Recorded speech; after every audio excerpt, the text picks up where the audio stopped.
Welcome to the Industry Show. I'm your host, Nitin Bajaj, and joining me today is Shaun Arora. Shaun, welcome on the show. Yeah, thanks. Nice to be here.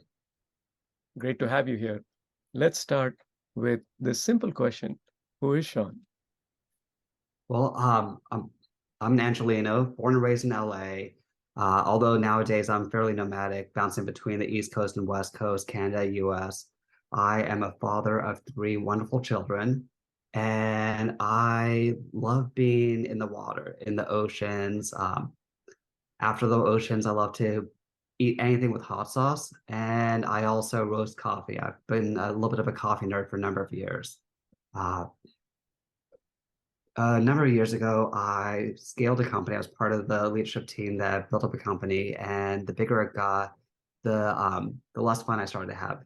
I really enjoy working with startups. I started a startup accelerator, venture fund, and nowadays almost all my work is with startups, and so that's really where I put my passion, just helping amazing founders, especially product-led founders, build a big thing, achieve their visions.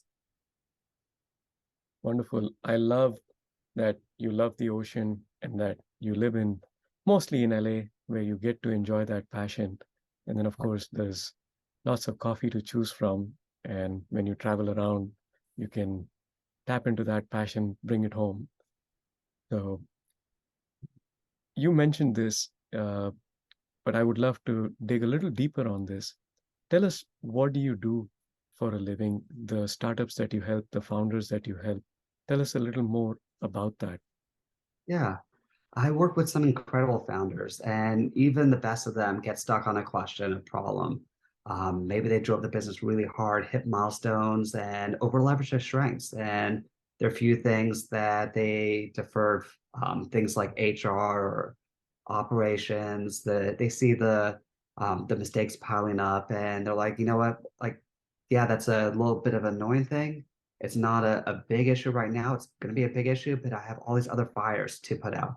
And I like to jump into those type of situations and say, you know what, like I'll put in my time and energy to fight the fires that you don't want to fight. Mhm. So I oftentimes jump in as a chief operating officer, chief strategy officer, just whack-a-mole on these different issues. I have no intention sticking around in the company. So I try to do my best to put processes and systems in place and then hire a person who will take over. And that's a really fun part of the job, just being that liaison between the chaos and the order and helping to get that company to that next point. And then more recently, I've found that a lot of the clients I work with don't really need me to do a lot of the dirty work. They don't need me to um, get into the code or anything like that. They just need me to say, yeah, like other people are going through the same situation. It's hard, but you could do it. And so I've been transition away from being hands-on to being a coach. Instead of giving the answers, asking the questions, instead of um, doing the design work, doing the framework. So that's been really rewarding. I've been coaching for about 3 years now. Amazing. And I'm sure you have many a story, success story, and also lessons that you have seen and gathered and shared with others, and would love to hear more here in a few minutes. I'm curious to know why people do what they do, right? And especially when you have access and experience and you could have chosen to do so many other things, why do this instead? Well, for one, I get to work with amazing founders. Mhm. These people are brilliant and their companies are changing the world. And so, if I could have a small part of helping them and also be in the room when light bulbs go off, it's just really exciting. About 2 years ago, I was diagnosed with autism.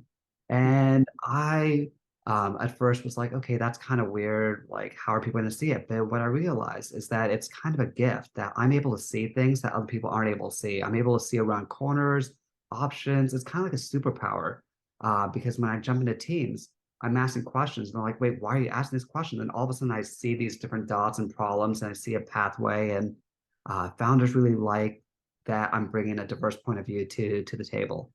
Um, and It's also just a nice way to have impact. When I was building my own company, I was impacting one company, and now I'm able to have impact across a portfolio of companies.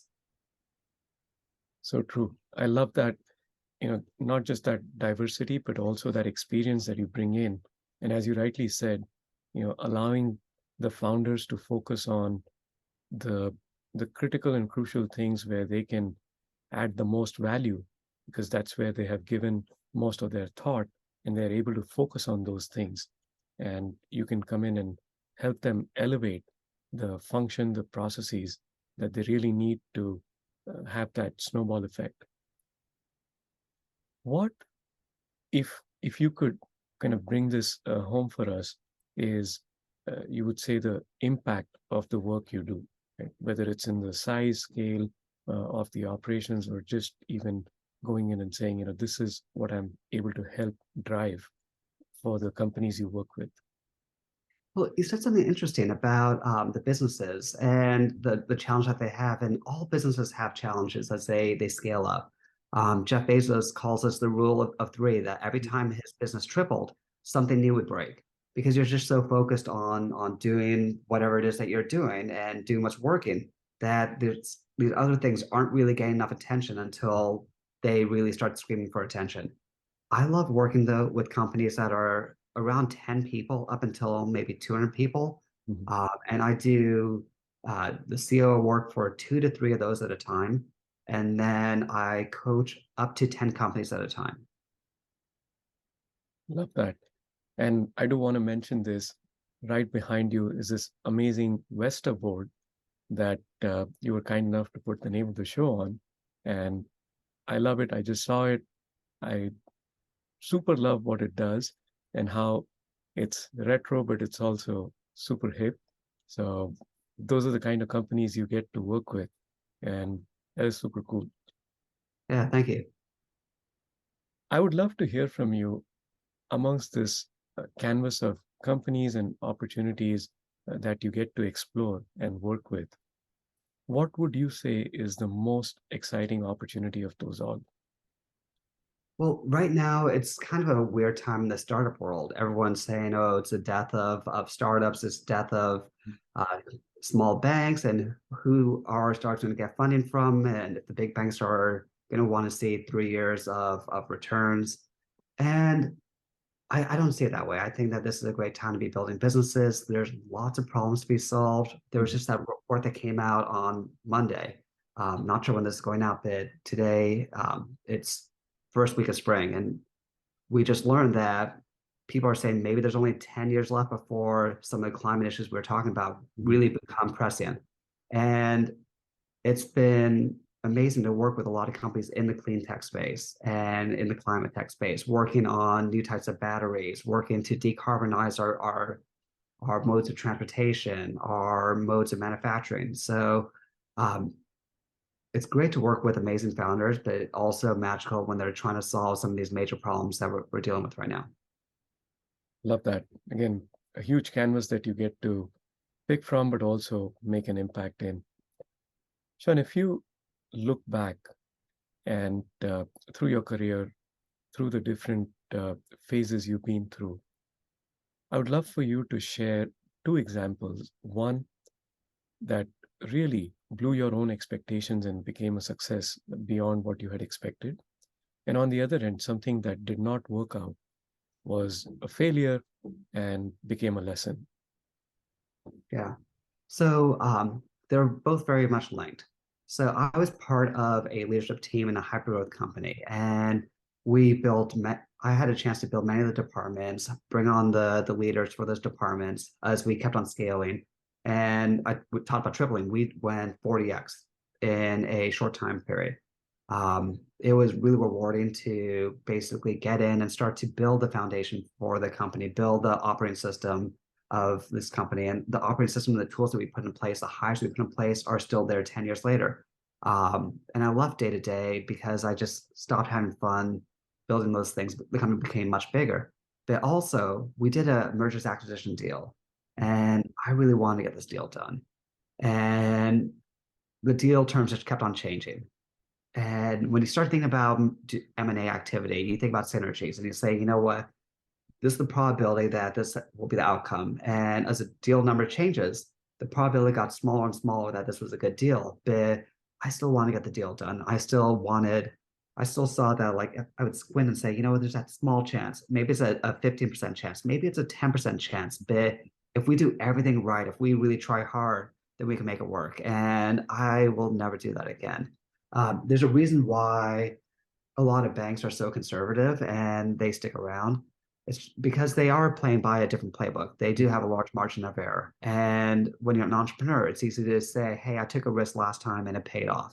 And so I'm going to take another risk. And nowadays, when I am involved in these type of decisions, what I try to do is put a red hat team in place on day one. Really like not having someone have to raise their hand and say, I think this is a bad idea, but really put that into the infrastructure of the decision-making process and say, okay, your job is to find everything wrong, to be the counterpoint, just to check our own biases.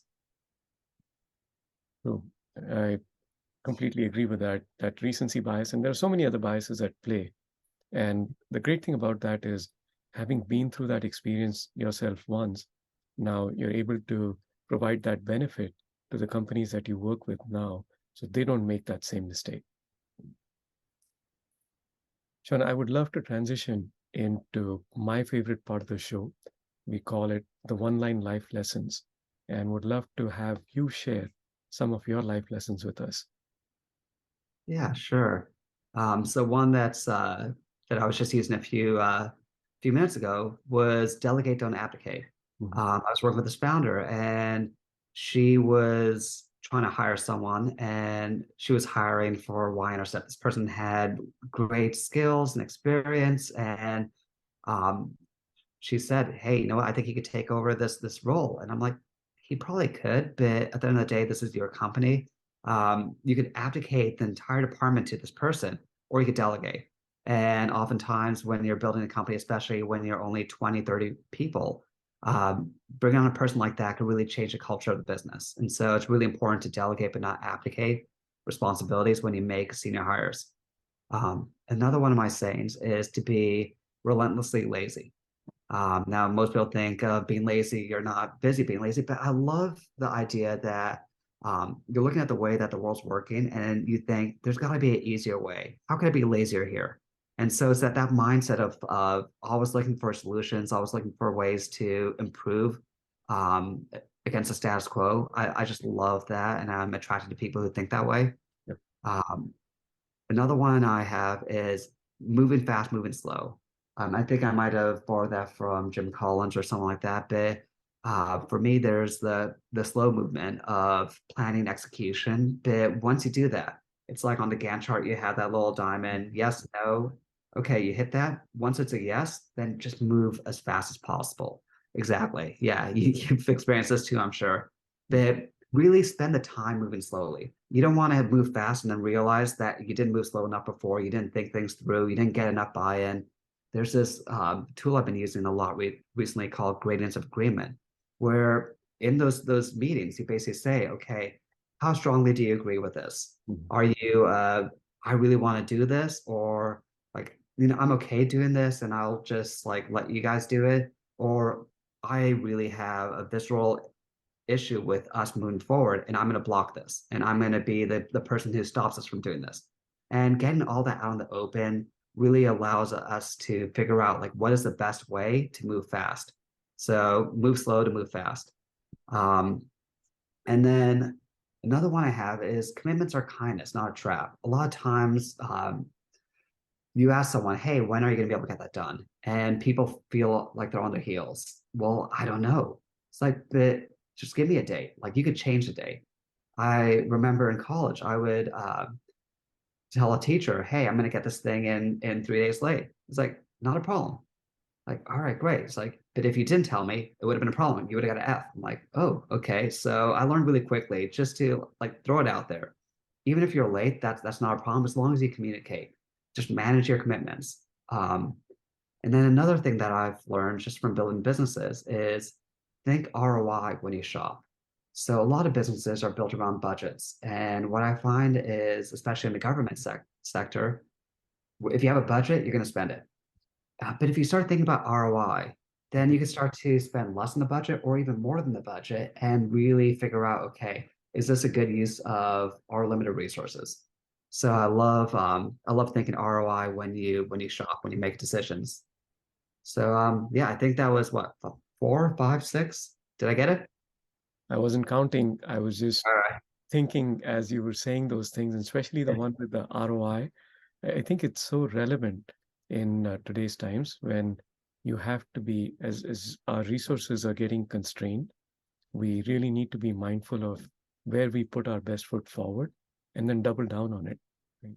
Yeah. Uh, Especially in the startup world, you see mhm, a lot of teams are saying, you know what, like how do we extend our runway? We have to make some cuts. mhm, Do we cut teams? Do we cut resources? How do we make sure that we're making the right investment? And some companies say, I'm going to invest in growth. It's not going to be generating revenue today, but it's going to generate long term. Other companies say, I'm going to invest in operations and systems and process because it's going to help me cut costs. So there's mhm. different ways to think about it. There's no right answers, but I find ROI. A lot of MBAs like to use NPV, but just a basic ROI thinking is really helpful. So true. Sean, thank you for taking the time to be with us, to share your journey and your story and your life lessons. We really appreciate it. Kudos again on making this journey for others really successful and for being you and doing what you do. Really appreciate it and continued best wishes for many more successes for you to come. Thank you, Nathan.